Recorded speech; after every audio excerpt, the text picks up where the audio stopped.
নমস্কার বন্ধুরা, welcome to cooking with ইচ্ছে।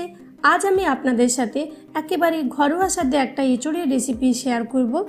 অবশ্যই এই সিজনে এই রেসিপিটা একদিন বানিয়ে দেখবেন। একেবারে ঘরোয়া উপাদানে আজকের রেসিপিটা তৈরি হবে। রেসিপিটা বানাতে যেমন সময় লাগবে না, তেমনই এর স্বাদও হবে একেবারে অন্যরকম। তো আমি একটা এঁচোড়কে কেটে নিয়েছিলাম, এখন এটাকে একটা কুকারের মধ্যে ট্রান্সফার করে দিচ্ছি। এটাকে আমি সেদ্ধ করব অল্প একটু জল দিয়ে। এখন কুকারে সিটি দিয়ে নেব। তবে আপনি চাইলে এই সেম কাজটা কিন্তু কড়াইও করতে পারেন। কুকারে করলে সময়টা জাস্ট সেভ হবে। আমি এটাকে সিটি দিয়ে 15 মিনিট রেখে দেব। আমি একটা সিটি দিয়ে নিয়েছিলাম, কারণ এঁচোড়টা নরম ছিল। দেখুন, এরকম সেদ্ধ হলেই বুঝবেন যে হয়ে গেছে আমাদের। এখন একটা কড়াইয়ের মধ্যে সরষের তেল গরম করে নেব। তবে আপনি চাইলে এই রান্নাটা হোয়াইট অয়েল বা অন্য কোনো তেলেও করতে পারেন। তেলটা ভালো করে একটু গরম করে নেব। তেল গরম হওয়ার জন্য আঁচটা এখানে আমি বেশি করে রেখে দেব। তেল গরম হওয়ার পরে আঁচটা কম করে এখন দিয়ে দিলাম অল্প একটু পাঁচফোড়ন। পাঁচফোড়নের সুন্দর একটা গন্ধ বেরিয়ে আসার জন্য অল্প একটু সময় ওয়েট করব। তারপর এটার মধ্যে দিয়ে দিচ্ছি রসুন কুচি। আপনি চাইলে রসুনটা চপড করেও দিতে পারেন, আবার বেটেও দিতে পারেন। আমি এখানে খুব চটজলদি একটা রান্না করছি, তাই দিয়ে দিলাম চপড গার্লিক আর চপড অনিয়ন বা পেঁয়াজ কুচি আর রসুন কুচি। রসুন এখানে বড় চামচে 2 চামচ দিয়েছি, আর পেঁয়াজ দিয়েছি বড় সাইজের একটা। এখন আমি ভালো করে এগুলোকে ফ্রাই করে নেব। যতক্ষণ না পেঁয়াজের মধ্যে গোল্ডেন ব্রাউন একটা কালার আসছে, ততক্ষণ কিন্তু পেঁয়াজটাকে ভালো করে একটু ভাজতে হবে। তাই আঁচটা মিডিয়াম রেখে আমি এরকমভাবে নেড়ে চেড়ে পেঁয়াজটা ভেজে নেব। পেঁয়াজ আর রসুনের খুব সুন্দর একটা গন্ধ যতক্ষণে চলে এসছে, তখন আপনি বুঝতে পারবেন যে এটা রেডি হয়ে গেছে আর কালারটাও গোল্ডেন ব্রাউন হয়ে গেছে পেঁয়াজের। এই অবস্থাতে দিয়ে দিতে হবে সেদ্ধ করে জল ঝরিয়ে নেওয়া এঁচোড়। এই রেসিপিটা খুব একটা তেল মশলা কিছু ব্যবহার হবে না, তবে রেসিপিটার মধ্যে এমন একটা স্বাদ আসবে যা একেবারে প্রচলিত এঁচোড়ের রান্নার থেকে আলাদা।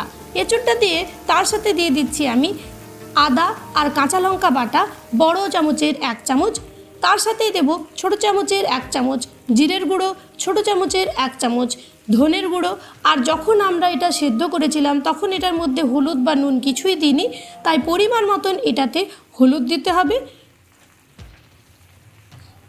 তার সাথে দিতে হবে পরিমাণ মতন নুন। এই রেসিপিটা একেবারে কম সময়ে আপনি রেডি করতে পারবেন। আর রেসিপিটার মধ্যে এমন কিছু ইনগ্রেডিয়েন্টস ব্যবহার হবে না যা আমরা সহজে পাবো না। একেবারে রান্নার মধ্যে যা ব্যবহার করি কিচেনে আমরা সবসময় হাতের কাছে যা পাই সেইগুলোই কিন্তু এখানে আমি ব্যবহার করছি। দিয়ে দিলাম হলুদ আর নুনটা। এখন ভালো করে এগুলোকে কষাতে থাকবো। যেহেতু তেলটা ভীষণ কম নিয়েছি, তাই কষানোর জন্য সময় দিতে হবে। কম আঁচে এটাকে ভালো করে এখন আমি কষাতে থাকবো, মাঝে মধ্যে এরকমভাবে নেড়ে চেড়ে দিয়ে। তবে আপনি যদি তেলটা বেশি দেন সেই ক্ষেত্রে মিডিয়াম আঁচটাও করা যাবে। দেখুন, তেল ছাড়তে শুরু করেছে, এর মধ্যেই ভালো করে কিন্তু কষানো হয়ে যাচ্ছে। দেখেই বুঝতে পারা যাচ্ছে যে কালারটা কিন্তু চেঞ্জ হয়ে গেছে।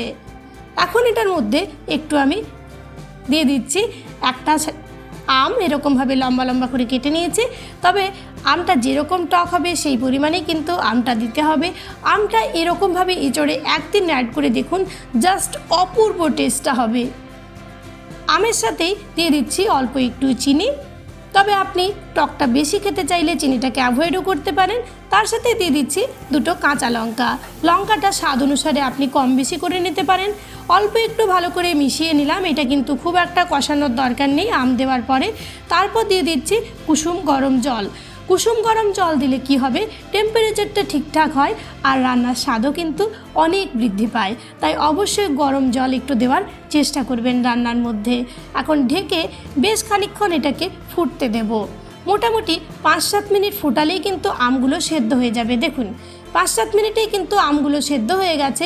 এর থেকে বেশি সেদ্ধ করার দরকার নেই। অল্প একটু ভালো করে নেড়ে চেড়ে আপনি যেরকম কারিটাকে রাখতে চাইছেন সেরকমভাবে কারিটাকে তৈরি করে নিন। তারপর দিয়ে দেব বড় চামচের 4 চামচ পোস্ত বাটা। পোস্ত যদি আপনি না দিতে চান সেই ক্ষেত্রে এখানে কিন্তু সর্ষে বাটাও দিতে পারেন, স্বাদটা জাস্ট একেবারে অন্য রকম হয়ে যাবে। দিয়ে দিচ্ছি অল্প একটু সর্ষের তেল। পোস্ত বা সর্ষের পরে সর্ষের তেল দিলে কিন্তু স্বাদ অনেক গুণ বেড়ে যায়, তাই অবশ্যই এটাকে দেওয়ার চেষ্টা করবেন। তার সাথে যদি আপনার ইচ্ছে হয় অল্প একটু চেরা কাঁচা লঙ্কাও দিতে পারেন। ভালো করে সমস্ত কিছু মিশিয়ে নেব, আর বেশি এটাকে ফোটানোর দরকার নেই। একেবারে রেডি হয়ে গেছে আমাদের আজকের রেসিপি। আর একেবারে দুর্দান্ত স্বাদের এই রেসিপি অবশ্যই আম আর এঁচড় থাকতে বানিয়ে দেখুন। আমের যে একটা দারুণ সুগন্ধ আর স্বাদ, সেটা এঁচড়কে একটা অন্য মাত্রায় নিয়ে যাবে। তাই অবশ্যই এই রেসিপিটা বানানোর অনুরোধ রইল আপনাদের কাছে। আর এটাকে গরম ভাতের সাথে এখন আমি সার্ভ করে দেব। যদি আজকের রেসিপি ভালো লাগে প্লিজ একটা লাইক দেবেন, কমেন্ট করে জানাবেন যে রেসিপি কেমন লাগলো। চ্যানেলে প্রথম দর্শক বন্ধু হলে প্লিজ ফুল ভিডিওটাকে ওয়াচ করে চ্যানেলটাকে সাবস্ক্রাইব করতে ভুলবেন না যেন। পাশে থাকা বেল বাটনটাকে অবশ্যই অলে সেট করে দেবেন। আর আপনাদের যদি কিছু সাজেশন থাকে তাহলে প্লিজ আমাকে কমেন্টের মাধ্যমে জানাতে ভুলবেন না যেন। আপনাদের কমেন্ট, আপনাদের সাজেশন আমাকে কিন্তু ভীষণ ভীষণ অনুপ্রেরণা দেয়। তাই অবশ্যই আমার সাথে থাকার জন্য আর আমাকে উৎসাহিত করার জন্য কমেন্টে অবশ্যই লিখবেন। আর আপনি কোথার থেকে আমার ভিডিও দেখছেন সেটাও কিন্তু কমেন্টে অবশ্যই জানাবেন। ধন্যবাদ ভিডিওটি ফুল ওয়াচ করার জন্য।